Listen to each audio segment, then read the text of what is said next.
1,200 official delegates from 113 nations were in Stockholm for the first international conference on the human environment. We have got to learn to live with stabilized populations, with a more modest use of resources, and we cannot cheat by simply saying we're going to carry on with the same division as we have now, because if 2/3 of humanity, as our delegates have been telling us again and again today, if 2/3 are to stay poor so that 1/3 can stay rich, my friends, they won't do it. It's as simple as that. Modern man must re-establish an unbroken link with nature and with life. He must again learn to invoke the energy of growing things and to recognize, as did the ancients in India centuries ago, that one can take from the earth and the atmosphere only so much as one puts back into them. Eugenics has been with us for a very, very long time. We've got to stabilize the population. When I was born, so what's wrong with the population? I mean, we're too many people. That's why we have global warming. We have global warming because too many people are using too much stuff. But if there were less people, they'd be using less stuff. Many of us believe that the multiple crises in the world, energy, economic, climate, are signals of the encroaching limits to growth. At first, it was open. Of course, you had eugenics courts in America, etc., that were dictating that certain children or families, certain, according to the authorities, IQs, etc., disablement, they were to be stopped from having children. And then, of course, Britain, as usual, was massively involved in it. And the Rockefeller families, the Harrimans, the Rothschilds, all these people were involved in it. Some very, very famous people through the years, including people involved in the Fabian Society, including Julian Huxley, who was the head of the British Eugenics Society. He was the brother of Aldous Huxley, who wrote Brave New World, very accurate book because he knew what the agenda was. Here's what Julian Huxley said. Well, Huxley says the goal of this accidental development of evolution, says man's true destiny is to guide the future course of evolution on Earth towards greater fulfillment. Whatever that means. He says the humanist goal must therefore be the fulfillment society. That's in an article that he published in 1962 called The Coming New Religion of Humanism.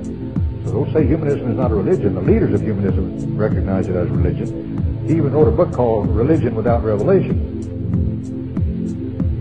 Now, he was, as I said, the first Director General of UNESCO, United Nations Educational, Scientific, and Cultural Organization. He wrote a white paper when he was first made Secretary General there as to what their future program should be. And among other things, this is what that paper said. This was called A New World Vision. This was the name of his article. It was kept secret for quite a long time. Later it was published by the Humanist magazine many years after, even after his death, I think. The general philosophy of UNESCO should, it seems, be a scientific world humanism, global in extent and evolutionary in background. So UNESCO has been pushing for that, and the whole United Nations has, for that matter, ever since. Behind the facade of these families and these frontmen, they want to cull the population. Not only that, they want to manipulate the breeding of the population to remove what they perceive as the lower stock.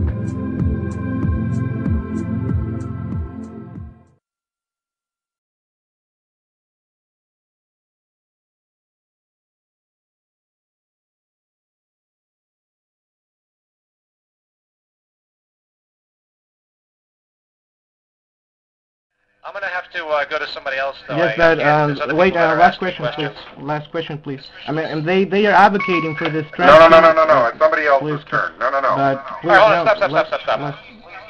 Can I? One more question. Make it really short. Yes. Okay. I mean, these people, this elite, is advocating for a transhumanist world with machines. In fact, I believe the technocratic era of Brzezinski, he advocates for this kind of world, the same world that you are saying. I mean, a transhumanist world, and it has nothing to do with the monetary system, and it has nothing to do with money at all. Where in Zbigniew Brzezinski's writing does he talk about a transhumanist world? I've read all of his books.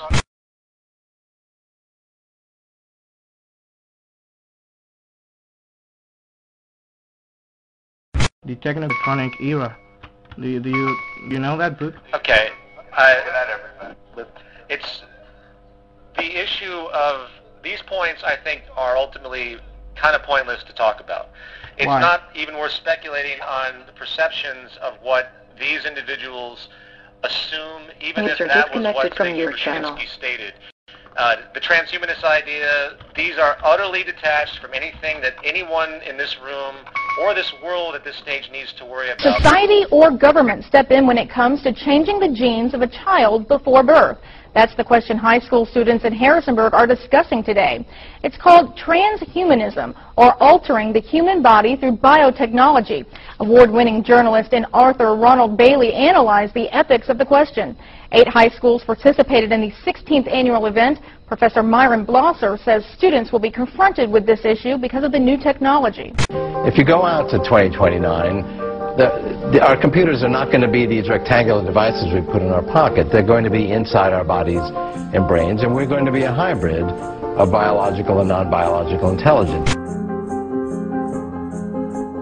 Once you know where a gene is, then that opens up the possibility for manipulating that gene.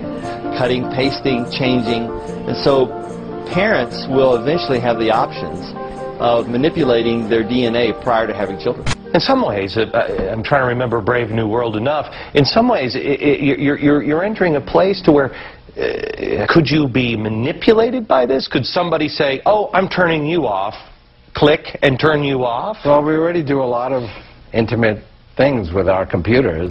Technology has always been a double-edged sword. Right. Ever since we had fire and stone tools. There will be, as he wished, a private funeral with no religious ceremony for Lord Bertrand Russell, one of the century's most talkative and talked about geniuses, who died yesterday, aged 97. In another book put out by Russell, gradually by selective breeding, the congenital differences between rulers and ruled will increase until they become almost different species. A revolt of the plebs would become as unthinkable as an organized insurrection of sheep against the practice of eating mutton.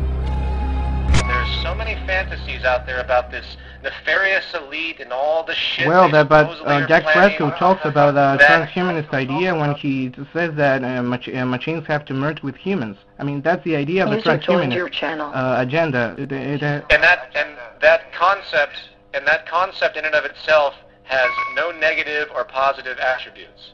There's nothing positive or negative to it, and it has no relationship to anything any politician has to say. Are you saying that Jacques Fresco saying that is crazy, and that crazy idea of transhumanism is crazy? Yeah, we need to move on. No, not at all. What I'm saying is that, first of all, Jacques Fresco doesn't talk about, quote, transhumanism. He talks about the reality that technology will flourish to an extent where humans might be modifying themselves to keep up with the pace. Same thing that Ray Kurzweil talks about. There have been many attempts throughout the world, particularly in the old Soviet Union, to take the brain out of an animal, they like the dog, for example, and keep it alive with machinery. Now, you can do that with the heart, the kidney, the liver, the lung, all the other body organs, solid organs. But nobody had ever been able to do it with the brain. And part of the reason is we must remember the brain is very delicate when it comes to its blood supply. And so when we finally did it and found that this brain of a highly developed animal had brain waves, had biochemistry, was functioning just as it would. Now, we couldn't talk to it, we could send it electrical signals, we could show that it could actually hear and so forth, but we didn't know whether it was processing the information. If you can do it for the animal brain, you could do it for the human brain.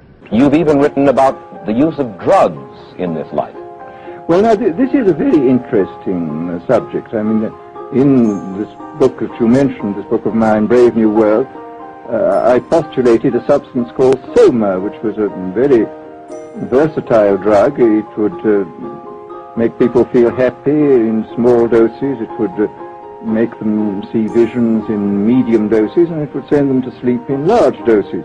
So consciousness can be transplanted. Obviously, personality, if you want to speak of the monkey having personality, can be transferred. And so you might ask, where did this bring us as far as the human spirit or soul goes?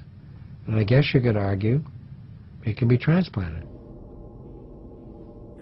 Jacques, you talked about emotion a lot in our conversations, and I think it's a tremendous point, because people have, again, a strong romantic need to think that emotion has a really powerful aspect in life as far as functionality, when I think you have mentioned to me that you feel emotion gets in the way more than anything else. Fortunately, people have been so conditioned now to think that a high-efficient society is somehow cold and unemotional, which they don't. And it is, in fact, somewhat, because we're eliminating all the problems of those emotional tendencies.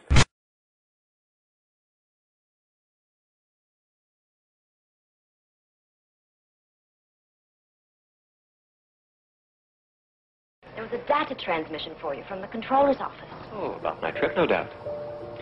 To the Savage Reservation, you know. Yes. I think they're canceling it on you. Canceled? They couldn't. They wouldn't. Not when I've made plans to... Where is it? In the file.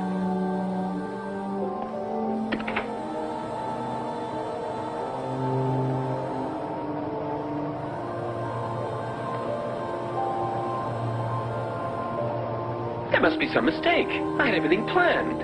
How would something like that look on my computer file? You'd better take a soma. Yes, that's just the thing. Here you are, sir.